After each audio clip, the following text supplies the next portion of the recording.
welcome back to the channel, and once again we are talking Tears of the Kingdom news and updates, and I gotta say, I'm surprised it took this long for Nintendo to confirm this.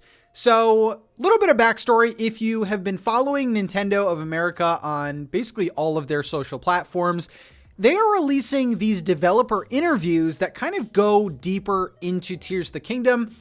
And they waited all the way up until today, a couple days before release, to confirm dungeons. Yes, dungeons have now officially been confirmed. If you are watching my previous videos, I've talked about these already, but they are officially out there now, so I don't even have to put a spoiler warning anymore. So what we're going to do is we are going to read the interview that Nintendo gave in their exact words about dungeons. And then what I'm going to do later in the video is give you my personal experience. I have played Tears of the Kingdom. I have played several dungeons, and I will give you my honest sort of, not review of the dungeons, but just what you should expect, because let's see if they accurately describe what the dungeons are like. Okay. So I will put this on the screen as well. Okay, so the interviewer, there's a lot of the interview, but because we're focused in on just dungeons today, I'm just going to read this part. So the interviewer says, "We've only discussed the skies, but this title has its dungeons too, right?" Shout out to the interviewer. We love the extra information. Fubayashi says, "Yes, we haven't talked about the dungeons yet. They've changed from the previous game. For example, there is a dungeon that connects directly from Hyrule's surface. If you dive from the sky straight into the dungeon, you'll trigger an event. We think this will be a new experience that wasn't possible in the previous game." I'm trying to think of what dungeon they're referring to. I think I know. Dota says, "We've made dungeons unique to their respective environments, so we think you'll be able to enjoy the wide variety of regional characteristics," which is true.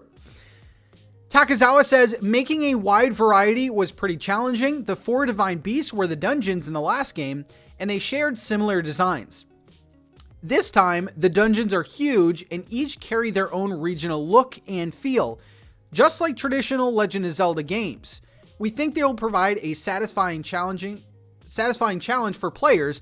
They were certainly a challenge to develop." And the whole room laughs. Okay. So there are some main things that I want to talk about, and I will say that everything they've said is accurate. They're not out here lying, but let's talk about this. So the main thing that I think you should take from this little mini interview is the fact that they are saying that the dungeons are themed.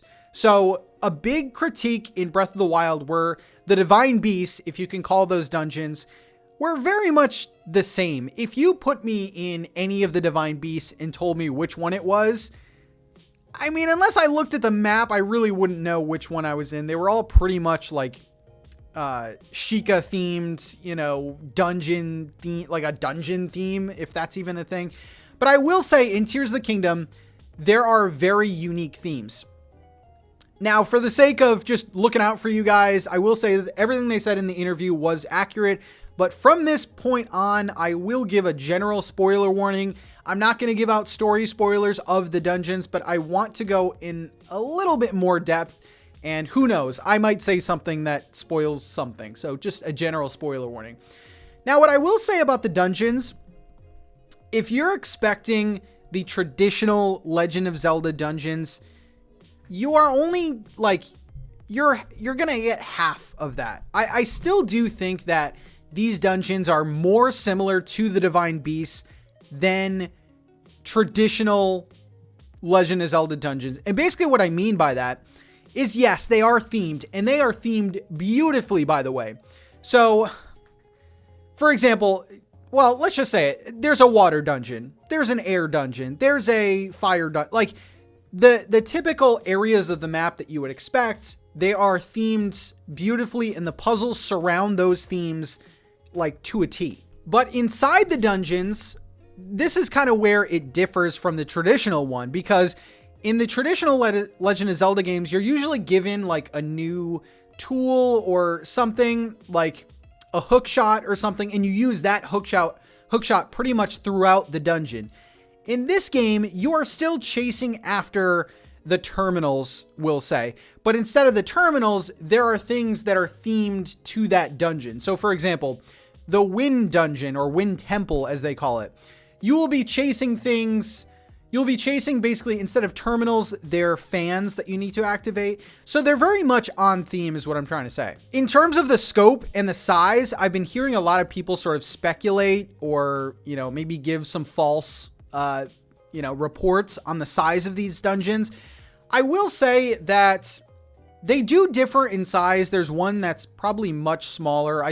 The smallest one, by the way, the smallest dungeon that you will have in this game is probably 5 to 6 times, maybe 4 or 5 times as big as any of the Divine Beasts. So these are definitely bigger areas to explore and to solve the puzzle on. Now, the biggest dungeon is probably 7 to 8 times as big as a Divine Beast.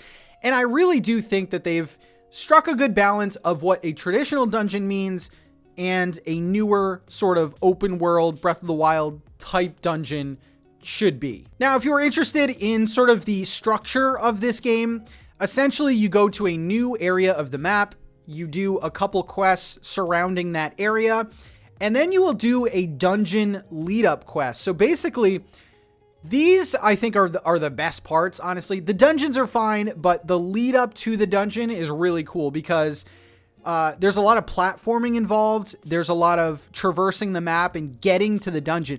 The dungeons are there, obviously, but getting to them is often the toughest part. There is one platforming section in Tears of the Kingdom that is one of the best Zelda moments I've had personally. It's that good. So once you do the pre-dungeon quest and then getting to the dungeon, that's its own little puzzle. The dungeon itself, obviously. Now, some of these dungeons only have 4 terminals and other dungeons have 5 or 6 terminals. So they're not formulaic in that way. Like some I think are easier than other dungeons. I don't know which one I would consider the toughest, but there are definitely some challenges in there. So you will do the dungeon. You will basically unlock the terminals to unlock the boss fight. And then you will battle in the boss fight. Now, this I think is the bigger story. I mean, themed dungeons, that's huge, right? But the bosses that are in these dungeons are actually themed to the dungeon and the area that you're doing the dungeon in. I think that is the most important thing because not only were the Divine Beasts in Breath of the Wild very similar, but the bosses were very similar as well. The Blight Ganons, the Thunder Blight Ganon, everything seemed very, very similar. Yeah, their attack patterns were very different, but the bosses themselves look very similar. In Tears of the Kingdom, if you lined up all of the dungeon bosses together, you would just be like, okay, wow, that belongs in the fire dungeon, so they're very unique designs, and the boss battles are pretty incredible to say the least. Now, I won't go further into the boss battles or even the dungeons, but I will say that if you are looking forward to the traditional themed Legend of Zelda dungeons, you are mostly going to get it. Again, they are themed beautifully to their region that they're in, and I had a really good time. I think the dungeons so far have been one of the highlights for me. The level of difficulty is there, but not impossible. I actually have some dungeon walkthroughs that I'm going to upload very shortly, like a couple days after launch, maybe day of launch. And I will say that one of the dungeons in particular, I know that I didn't do it right, but I still completed it. So I'm very excited to see what people come up with to solve these dungeon puzzles. And here's another thing that we're really not thinking about. You can actually you can take your Zonite parts, which are like the fan, the platform, the hot air balloon, the steering wheel. You can create your own vehicles in the dungeon, making these dungeons very much solvable in hundreds of ways. So that's another exciting thing that I wanted to talk about. Anyway, that is the truth about dungeons. Nintendo themselves have confirmed dungeons, and I just kind of wanted to give you my sort of experience with them to set your expectations. I will say you guys are going to be very happy with the changes that they've made to the dungeons, and get hyped. The game's almost out. See you later, guys. Thank you so much for watching. Make sure to subscribe, and see you in the next video.